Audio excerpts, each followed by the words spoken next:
What's up, everybody? I hope you're having amazing days so far. I'm your host Phil, and today's video I want to showcase the Lichtlaerm Audio Key and Gate Noise Gate pedal. Let's roll that intro and get into some riffing and some noise gating.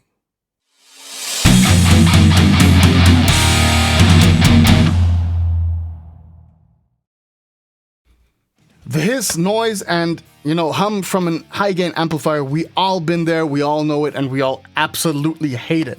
However, lucky for us guitar players, there are a ton of different options and devices out there which are taking care of this rather annoying, unwanted side effect of cranking your amplifiers. And mainly, these devices are kind of all grossly oversimplified, placed and tossed under the same bracket term, which is noise gates. Now, noise gates are a little bit oversimplified for most of these devices, but we're still going to just call them noise gates for lack of a better word and for simplicity. Now, there are different types of noise gates going around. We got the very, very simple standard one where you got an input and an output and a threshold knob in between. What that basically means is you would place this behind anything which is making your noise, your preamp or your distortion pedals or whatever. And yeah, this basically determines the threshold knob. Anything below the threshold, which is being set over here, it's a dB value, so let's say minus 70 dB. Is getting clamped out, so you're not hearing anything of that, and anything above minus 70 dB is being passed through. So that means you can then hear everything which is above minus 70 dB. This is a fairly simple generic thing going on. What this comes with is kind of a stuttering effect, so especially when you are ringing out the note and you slowly get into that place where the threshold is sometimes being, let's say, going under and then above and going under, then you have that stuttering effect at the end. So it's like, and then there's kind of a crackle thing going on. In my opinion, a usual regular noise gate is, for metal guitar players, kind of useless nowadays.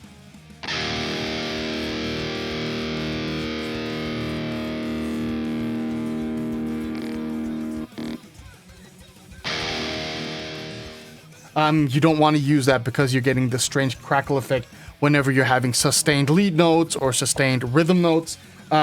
Not worth the effort, in my opinion, not worth the money. There are plenty of different options out there which are so-called fork cable method noise gates, which the Boss NS2 is one of the OGs. It has been released in 1984 when what I read on the internet was correct. This has a very special thing going for itself, which is, common to all fork cable noise gates, or noise suppressors they're rather called. And this is the input loop, I would call it. What this means is your clean guitar signal, instead of going behind everything which is making noise, you're first going with your clean guitar signal into the input and then out of the send into everything which is making your noise. And then you're having the loop back to the return and then going to the output. What this allows for is that the trigger signal for the gating mechanism is not being triggered by the noise gate parameter itself. So you're not having that threshold behind the noise, but you're actually having the threshold on the guitar signal itself, the clean, unprocessed guitar signal. That allows for, way better note ring through. You can let chords stand, you can get into feedback territory without having that stupid crackle which comes with the noise gates. And yeah, this works like a charm. The Boss NS2 still is one of the top sellers from the Boss lineup, not without a reason. However, this strongly colors the sound. So you're getting a lot of top end being shaved off, and this kind of in a weird way boosts the signal also. It gains it up quite substantially. So I'm not a big fan of this one anymore. I loved this pedal back when I had it, and it was my first fork cable method noise gate. And yeah, but however, demands of guitar players have changed throughout time, and better products came across the market, more transparent options came across the market. This is the ISP Decimator G-String II. This is one of the most expensive, but also one of the most transparent and best noise gates out there. I personally really like this noise gate. It works super well. However, we're gonna hear some of the caveats and the drawbacks of this pedal in a moment, in a later point in the comparison. Yeah, but nonetheless, this is an amazing piece of technology. This works really well for overall usage. Very natural decay of the noise gate itself. So when you're playing long notes, long-standing notes, they easily kind of get into the feedback realm, and but it still is tight on the chugs. Really like this one. However, demands of guitar players have changed. This one has been released in 2013. I mean, that's 11 years ago. And, with newer technology comes greater responsibility, or so they say. And this is the Lichtlaerm Audio Key and Gate. Now, I'm not exactly sure when this has been first released. I think 2018, somewhere around that ballpark, was one of the core, let's say, pedals from the Lichtlaerm Audio line when they first released the company, or when they first founded the company. And yeah, this is an awesome gate. This is super quick. This is super, tight, and there's a lot of good stuff which we're gonna explore in a moment over here. This might be the tightest gate which I have ever played, but it still has a very nice ring out to it. We're gonna explore that in a moment. Yeah, super happy that I'm allowed to be testing out this pedal. This is a loaner device. Disclaimer over here. Disclaimer, disclaimer, disclaimer. This is a loaner device. Daniel from Lichtlaerm Audio has borrowed this device for me to review on the channel over here. However, not sponsored video. I'm not getting paid for this. I'm not getting the pedal in exchange for the review. I might arrange with Daniel later on that I might buy this off of them. So maybe that's gonna happen, but I'm not getting this thing for free or something in exchange for the video. You're gonna get my honest thoughts and opinions on this one over here. However, I do have to say this is a really good working product. And yeah, to put it into perspective, the Boss NS2 is somewhere around 80 to 90 euros. The ISP Decimator G-String II costs somewhere around 280 to 300 euros. And this over here, although being pretty much on par with the ISP G-String II, costs 170 euros. So that's really cheap compared to what you're actually getting out of this product over here. We're gonna test that out in a moment. Got everything set up over here. Gonna cable this up, and then, yeah, let's get into some chugging. All right, I got everything plugged in so far. We're gonna first talk about the signal chain before we're gonna check out the pedal.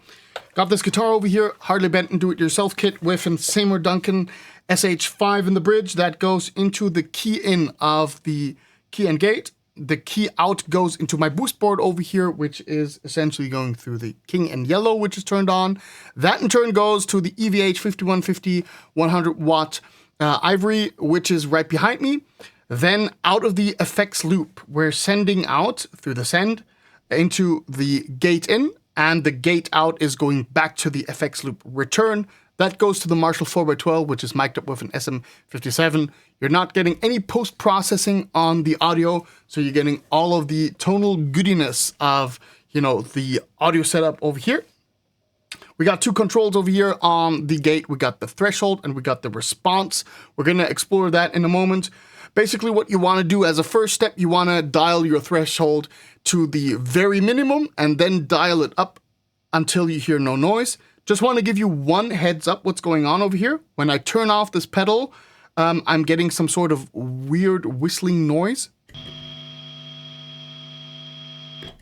However, for me personally, that's no concern, because as you will hear, the ISP Decimator G-String II has that also, and in a much rather annoying way. We're going to talk about that in a moment. And as soon as the gate is turned on, and for me, noise gates are an always on pedal, I'm not hearing anything of that weird whistling noise ringing through, even when I'm playing, sustained notes. I'm just going to demonstrate this.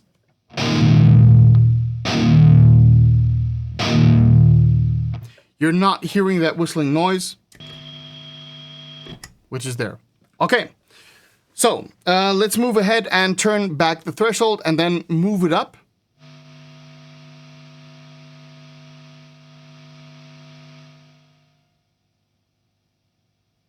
All right, so we moved it up now to a point where the noise is being kind of, let's say, killed off. And usually what you want to have is you want to have super tight chugs and you want to have sustained notes. with a lot of the different alternatives out there. For example, the NS2 or the Decimator G-String II to a certain extent. This is kind of a compromising thing, because if you want super tight chugs, you have to pull the threshold quite substantially up, but then you're losing your sustained notes. With the key and gate, this is not that much of a problem due to the response knobs over here. We're going to explore that in a moment, but the response knob basically determines different release times of the gate. So I'm going to set it now to the third version because that's my favorite one, but we're going to explore the other ones in a moment. This is what it sounds like. Let's do a little bit of staccato riffing.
All right, so you already heard now that you get this super tight articulate clamp down, but you can also let notes ring really nicely out without the gate clamping down. I'm just gonna play a long sustained note, and then we're gonna hear what the noise gate is doing.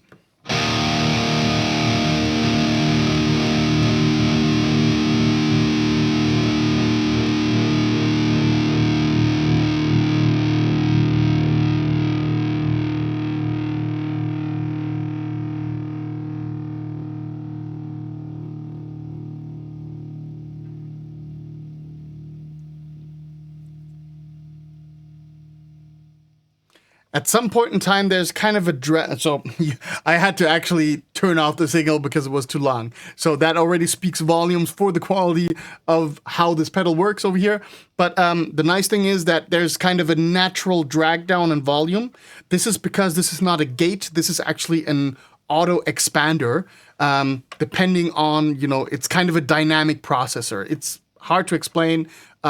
There's a lot of explanations out there on YouTube, but it's not a noise gate technically. So it's not opening up and just clamping down, but it's an auto expander. So depending on what threshold you are reaching, it's either dragging down the volume or releasing it up. And as soon as we reach down that threshold, it's kind of slowly pulling down the volume, slowly. And the response time in tandem with the threshold is kind of determining that behavior.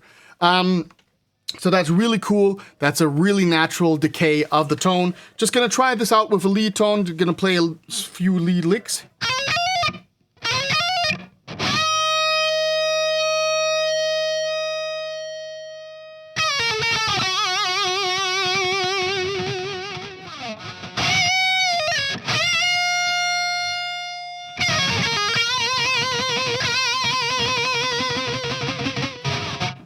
So you kind of get that, that cool sustained note going on. Of course, if you want to have like true cool lead sounds, you would back the threshold down a little bit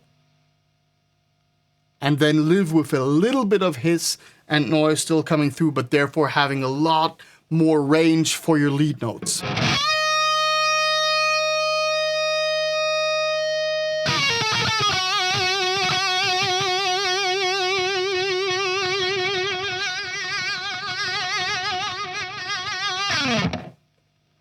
So what you're getting over here is one thing which is a little bit annoying, but is prone to all of the noise gates which I've tried out. But I got a solution for that, which I'm going to demonstrate on the channel soon, is you're getting a little bit of an 50 hertz or 60 hertz, depending on where you're living, hum going on. So I'm going to play, again, the sustained lead notes. Try to listen for that hum which is going on in the background.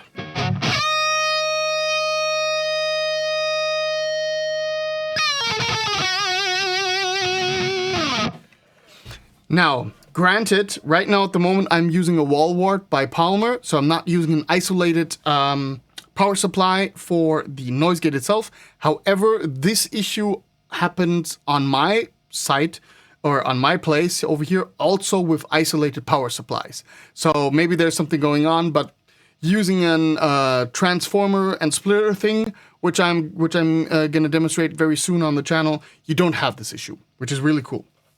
So there are solutions for everything, for every problem out there.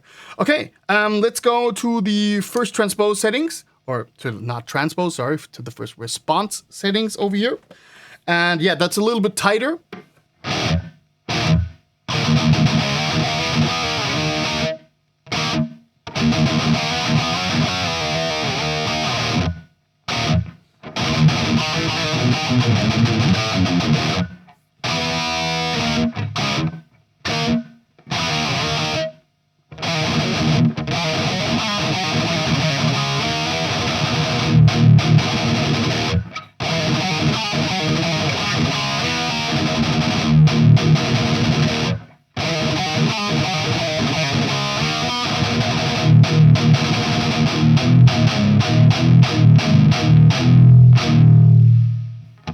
That's also a nice thing you can do like this.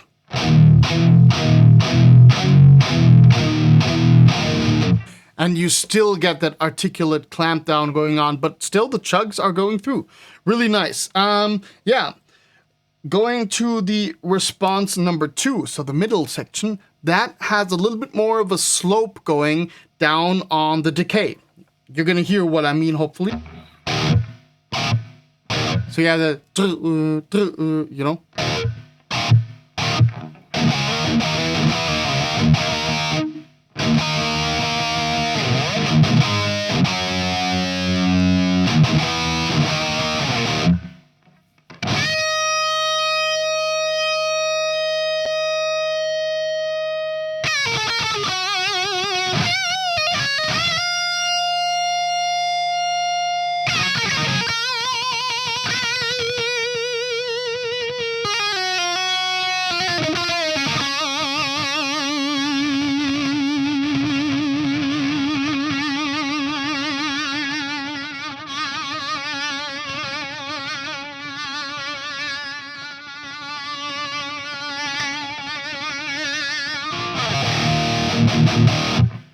So the second response allows you a lot more, you know, playground for sustaining your lead notes over there, but it's not that tight. So the number 3, for me personally, seems like a perfect compromise between the two worlds, because I really need that tight chug, you know?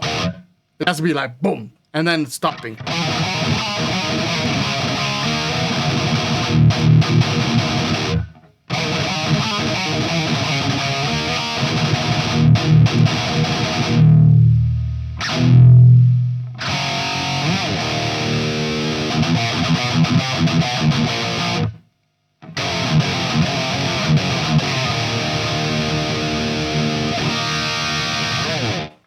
All right, I think already you're getting the idea of what this pedal is capable of. I mean, there's not that much controls going on. It's kind of a utilitarian device over here that works really well. Now we're gonna switch over to the ISP G-String Decimator II.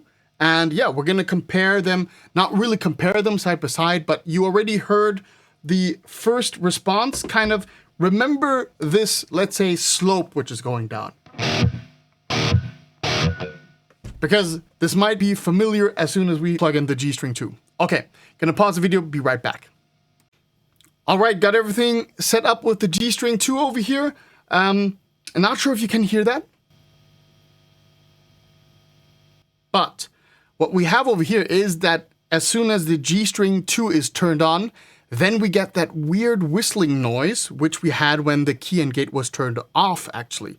It's not as loud as it was, but it is there when we have the pedal on, which is freaking annoying me to death, because I hate that fact that that's the case over here, because I know it's there. It's super annoying to me personally, might not be a big deal to other people.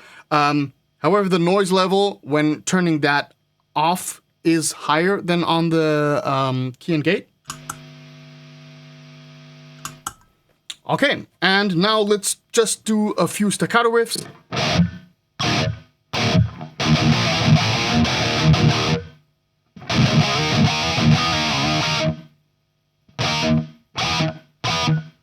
So what we have is kind of a slightly metallic ring out going on as soon as I'm kind of, you know, pumping down my chugs. Something which we didn't have with the Keen Gate. It's kind of between the second response setting over here and the third response setting over here. Somewhere in between.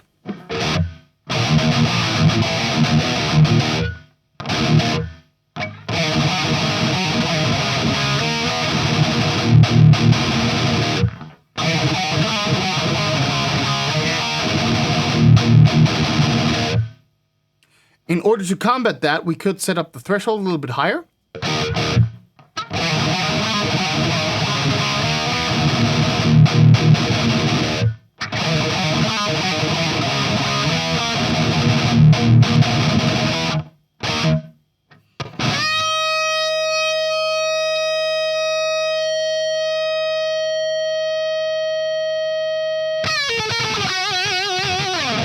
However, that's something in which the ISP G-String II excels. You got to give credit where credit is due. The lead tones, the sustained lead notes, are working way better on the G-String II than on the Keen Gate. Not by a huge margin, but they work considerably and substantially better.